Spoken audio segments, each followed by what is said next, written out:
दोस्तों एक बहुत ही ज़्यादा फेमस कोट मैंने सुना था श्री माइकल ओवन के मुंह से। That was if you can't beat them join them. Well फ़िलहाल की स्थिति ये है कि if you can't beat them sign them हो चुका है दोस्तों। वूल्स को हमें हराने के लिए पूरी एडी चौड़ी का जोर लगाना पड़ा था, बट हरा नहीं पा रहे थे, गोल्स नहीं मार पा रहे थे। तो ये जो गोल स्कोरिंग की जो हम कह रहे थे कि हमें प्रॉब्लम है, हमने क्या किया, वोल्स के बेस्ट प्लेयर को ही उठाने का यहाँ पे पूरा सिलसिला उठा लिया है। We are going for Matheus Cunha. Those you don't know who he is from Wolves Wolverhampton, जो भी कह लो तुम लोग। He is their top scorer and Matheus Cunha has been like कह सकते हैं, गुस्सा आता है यार उसको देख के जब वो हमारे सामने खेलता है। He is that kind of player जो तुम देखोगे ना, अरे मारने का मन होगा, समझ रहे हो। But I really want Cunha as soon as possible. But is Cunha going to transform this team? That's the main question. तो उसके बारे में बात करते हैं यहाँ पे जल्द। Let's start.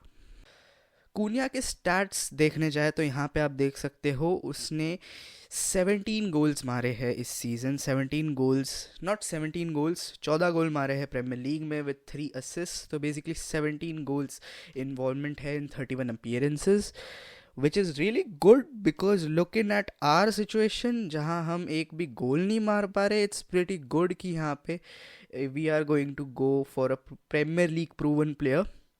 And it's not like Cunha में कोई ऐसी बात नहीं है जो हमारे प्लेयर्स में हो, ऐसा ऐसा कुछ नहीं है। He is someone that will bring on the attitude.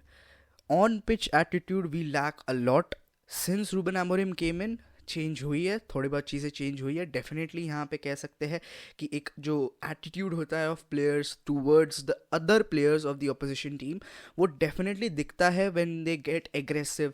हम बहुत lightly and we use to be very मीठा, हम ज़्यादा फाइट्स नहीं करते थे, but since Ruben Amorim came in ये दिखना शुरू हुआ है and I like that, I like those stuffs. But it was lacking for past few months. Looking at our situation, we are 14th in the league, we are out from the FA Cup, यहाँ पे we have only Europa League to play for.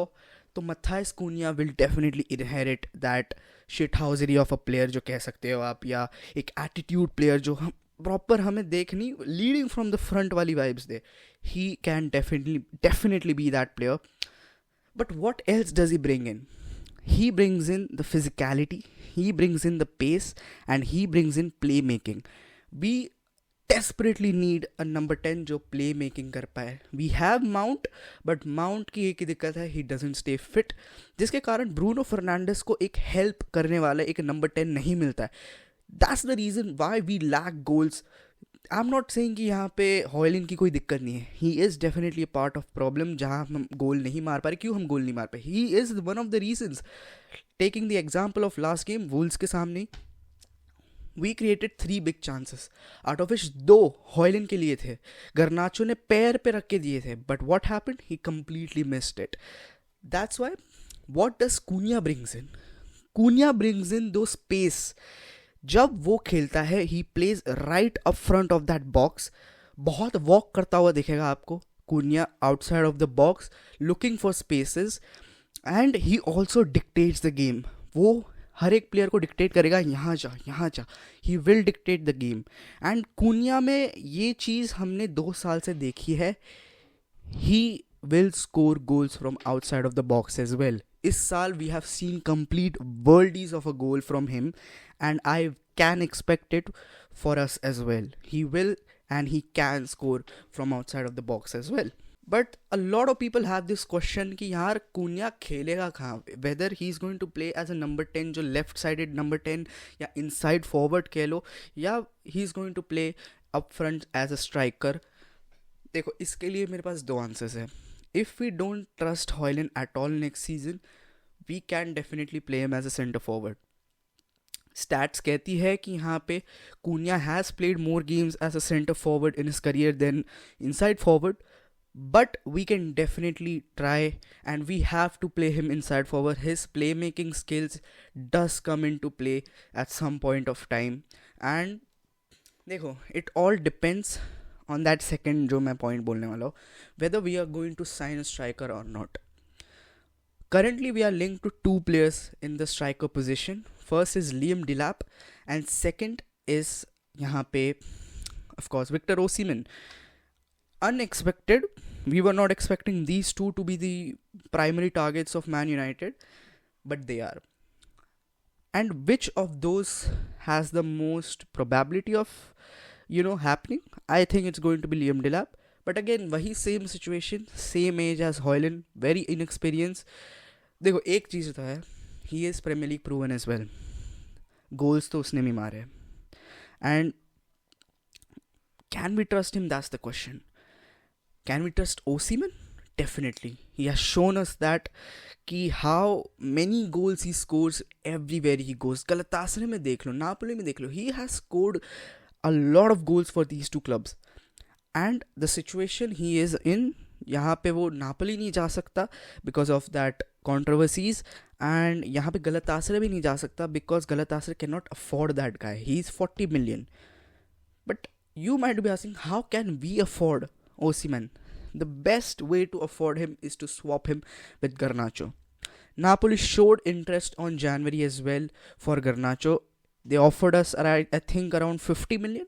And अगर देखो, there is no choice now. If you want Osimhen, I know 40 million की market value report की जा रही है फिलहाल तो, just swap him. We need a experienced striker. Imagine this trio, man. Up front Osimhen, left attacking mid यहाँ पे Cunha, and right attacking mid Bruno. Not even kidding, they can score a lot of goals. This front three can score a lot of goals. And I'm not doing early predictions, कुछ भी हो सकता है, you cannot predict anything, but Osimhen is someone that I can trust up front. But again वही बात आती है, whether we can afford them or not, क्योंकि Osimhen of course will demand high wages. Fair enough, scoring 30 plus goals every, यहाँ पे involving in 30 plus goals every season, he will demand a lot of wages in this club. And but it also depends whether we are going to win the Europa League or not. Osimhen की बहुत सारी, देखो Matthias Cunha का क्या है, बहुत सारी reports ये कह रही है कि ही डजंट केयर कि हमें UCL मिलता है या नहीं through Europa League win, but he is going to join us regardless. But Osimhen का क्या है, ही वुड डिमांड UCL, क्योंकि अगर नेक्स्ट ईयर यूरोप ही नहीं हुआ, why would he join us, क्यों अपना करियर वो डाउनग्रेड करे.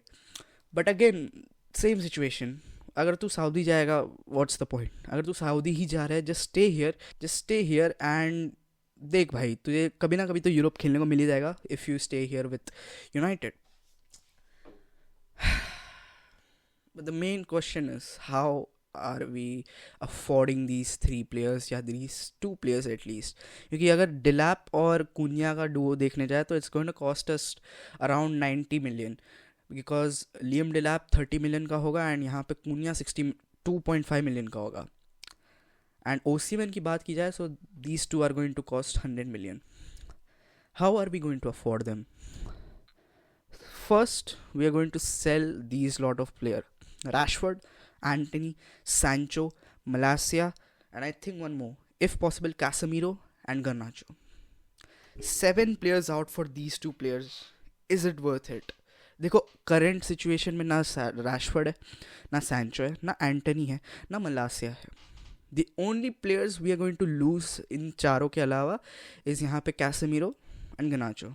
सो I think we will be having enough funds to buy at least Cunha and Delap, but it all depends whether अगर Osimhen की बात की जाए, it all depends on Europa League win, because funds बढ़ जाएंगे, budget बढ़ जाएगा, eventually UCL के नाम पे हम players खरीद सकते हैं.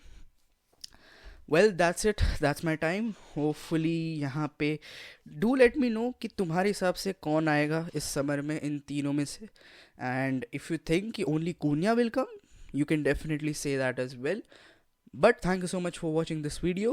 Make sure to like, make sure to subscribe, make sure to also give suggestions on the comments. What should I do to improve my videos? Tab tak ke liye, bye bye, take care, sayonara.